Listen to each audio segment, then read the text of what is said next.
À Saint-Jérôme, en face de Radio-Canada, et Denis viendra nous jaser tout ça un petit peu plus tard tantôt. Mais, qui dit jeudi, tradition pour le Cégep de Matane et ce rendez-vous, attraction et le Cégep pour Mme Brigitte Lavoie. Ah, bon, j'ai la bosse en personne des communications. Ah, c'est bien, ce niveau-là. Pour nous parler de cette thématique bien spéciale, cette politique pour prévenir et combattre les violences à caractère sexuel. Brigitte, j'aimerais que tu voulais de me parler de tout ça. Là, en fait, il faut savoir que au fil des années passées, on se souviendra peut-être qu'il y avait eu plusieurs événements dans les universités et tout ça. Oui.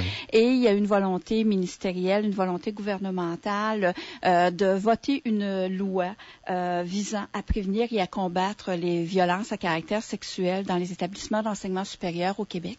Et cette loi-là obligeait les universités, mais aussi les cégeps, à adopter une politique pour prévenir et combattre les violences à caractère sexuel avant le 1er janvier 2019. Alors, le Cégep a fait ses devoirs et cet automne, au dernier conseil d'administration du 28 novembre, donc les membres du CA ont adopté la politique du Cégep de Matane.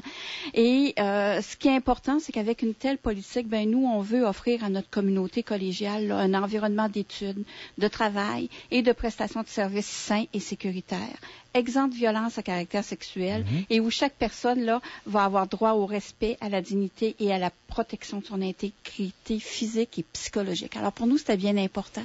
Alors cette politique-là a été adoptée, comme je le disais, mercredi dernier.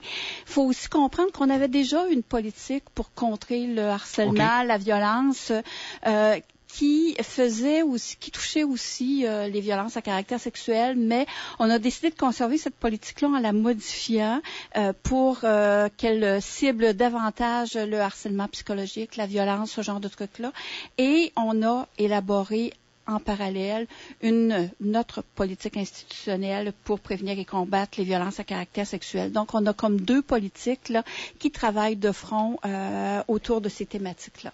Et les étudiants peuvent déjà, j'imagine, la consulter, cette fameuse politique. Tout à fait. Alors, ce qu'il faut comprendre, c'est que qui dit adoption d'une politique dit aussi mise sur pied, par exemple, d'un guichet unique. Parce que c'est important, tout ça se fait de manière anonyme. Il faut offrir des services à notre population étudiante, mais aussi aux employés. Oui. Donc, on a créé un guichet unique qui regroupe l'ensemble des services psychosociaux et on mentionne aussi aux gens quelles sont les ressources externes disponibles si jamais ils veulent davantage utiliser des ressources externes. Mais déjà à l'interne, on a créé un espace web aussi où les gens peuvent se diriger. Alors, quand on va sur le site web du collège, il y a des gens qui veulent aller voir, on va à droite dans le haut de la page d'accueil, il y a un onglet qui s'appelle Navigation rapide.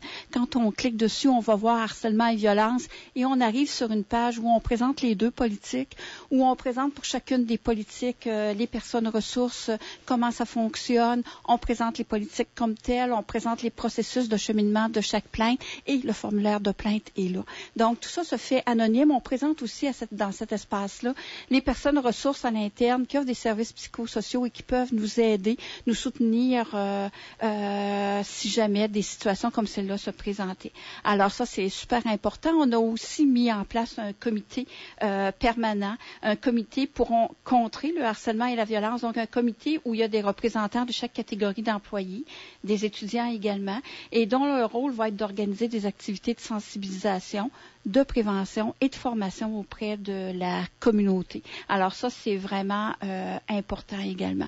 Dans cette politique-là, évidemment, on va retrouver aussi là les règles qui encadrent le travail des gens qui peuvent avoir une relation pédagogique avec des étudiants, les principes et les règles qui encadrent les mécanismes de signalement et aussi les rôles, les responsabilités et les devoirs du personnel de direction, donc au collège. Alors, tout est indiqué là-dedans. Les gens qui veulent en prendre connaissance, qui pensent peut-être avoir besoin de ce type de service-là, alors à ce moment-là, les ressources sont présentées, les démarches qui leur sont proposées sont présentées également.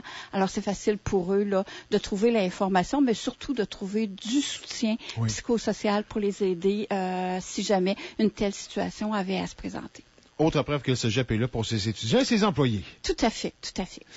Est-ce qu'on peut tricher pour la semaine prochaine, Brigitte? Parce qu'on... Je triche un petit peu parce que je vais donner un peu le punch pour la semaine prochaine. J'en ai glissé mot tantôt.